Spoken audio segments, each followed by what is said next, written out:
Hi kids, today we're going to learn about characters. Character is a person, animal, or thing that plays an important part in a story. Character examples.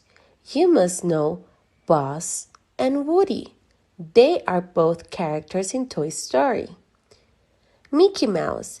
Mickey Mouse is a character. Nemo for Finding Nemo. It's a character. Dory from Finding Dory. It's a character. And Mario is a character too. Today in reading class, we are gonna read The Sleeping Prince. And because we are learning about characters this week, we are going to look for the different characters in the story. Remember, a character is a person, an animal, or a thing that has an important part inside of the story. So let's start reading. When we get to over here, we're going to review and look for the characters in the story. Once upon a time, there lived a king and queen who had one daughter, whom they loved dearly. Now, on a day in winter, when the countryside was covered with snow, she was sitting on her window sewing. As she sewed, she pricked her finger, and a drop of red blood fell on the sill in the golden sunlight. And a bird in the trees outside sang, "Gold and white and red, the prince sleeps in his bed." The princess was struck by these words and called out, "Pray, little bird, sing again." And the bird sang, "White and red and gold, he shall sleep till time is old." The princess cried, "Oh, little bird, sing again." And the bird sang, "Red and gold and white, he wakes on St. Johnson's night." "But what does this song mean?" asked the princess. So the bird told her that in a castle far, far. Okay, let's review and look for the characters in this part of the story. We find the king. We find a queen. We find a princess. We find a princess and a bird, okay? The bird and the princess. Okay? Let's keep on reading. Far, far away, and further still, there dwelt the noblest and handsomest prince in the world, with skin as white as snow and lips as red as blood and hair as golden as the sun. A spell has been cast over him, so that he fell into a deep sleep from which he could awake only once a year on St. Johnson's night, and thus it would be until the end of time. But if a maiden were to watch beside his bed, so that he might see her when he woke, then the spell would be broken. "And where is this castle?" asked the princess. "I don't know," said the bird, "except that there is far, far away, and further still, so that to get there you must wear out a pair of iron shoes." Days passed, and the princess could not forget the song the bird had sung. At last she said to herself that she must and would go to find the sleeping prince and free him from the spell. But as she knew that her father and mother would never send to let her make such journey, she said to them she had a pair of iron shoes made. Soon as they were ready, late one night, she went on and left the palace. In this page, we can find a new character, a prince. Okay, so we have a new character. The princess walked on and on, far and farther. She walked into a great dark forest. She walked in scorching sun and pouring rain. She walked until her clothes grew ragged and her iron shoes wore thin. Still she kept searching for the castle of the sleeping prince. She would not rest until she found it. On her journey, the princess stopped 3 times to ask the way to the prince's castle.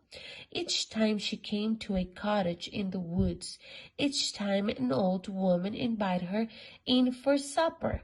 Each time the princess had to hide when the old woman's son come home. You see, each old woman was the mother of a great angry wind who would have harmed the princess.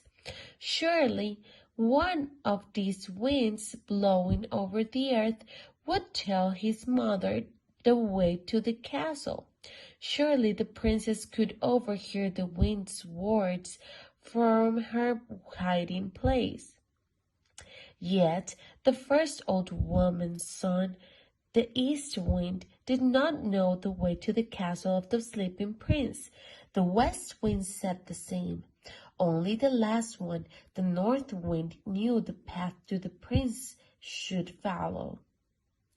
The path outside his door leads straight to the castle's gate. The north wind also knew something else worth hearing.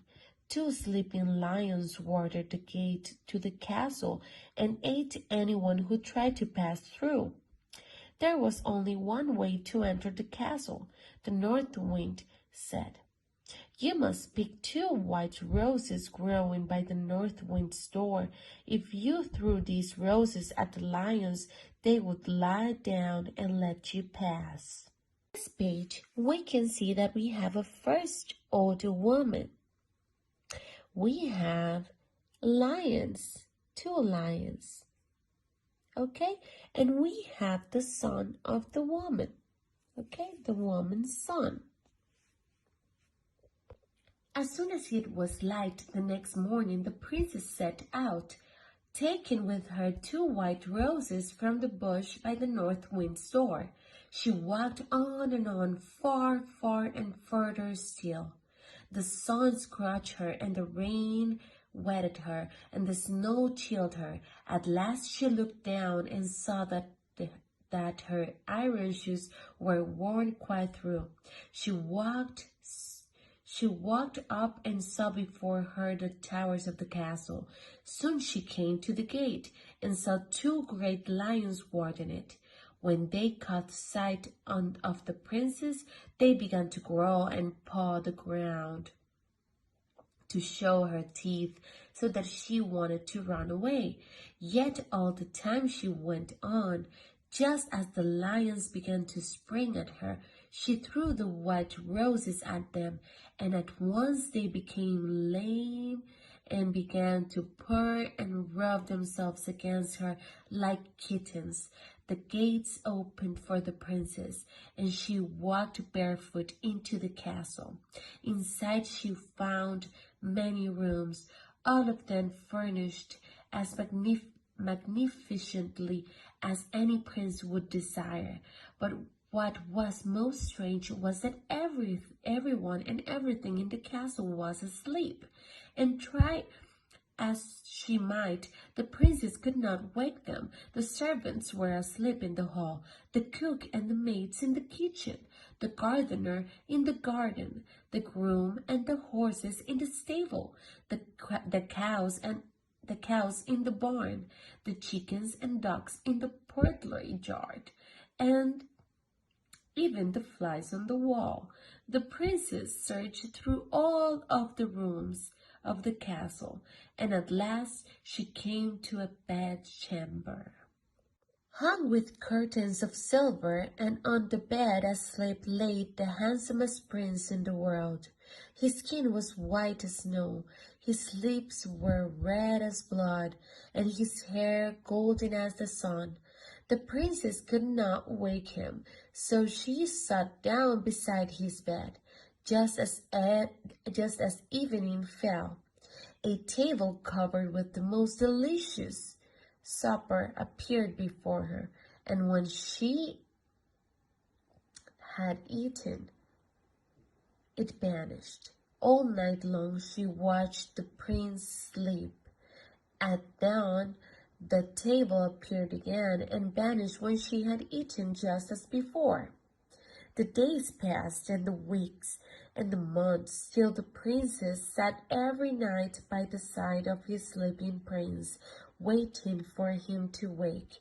At last it became to be St. John's Eve, but she did not know it, for she had lost count of time on her long journey. At midnight, the clock in the tallest tower, which had until then been silent, began to strike. On the stroke of 12, the prince yawned, opened his eyes, and saw the princess sitting beside his bed, barefoot and in rags, like a beggar maid.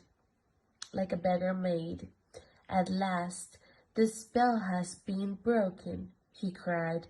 Now there was a noise and clamor of voices downstairs, a neighing and mowing and clucking and quacking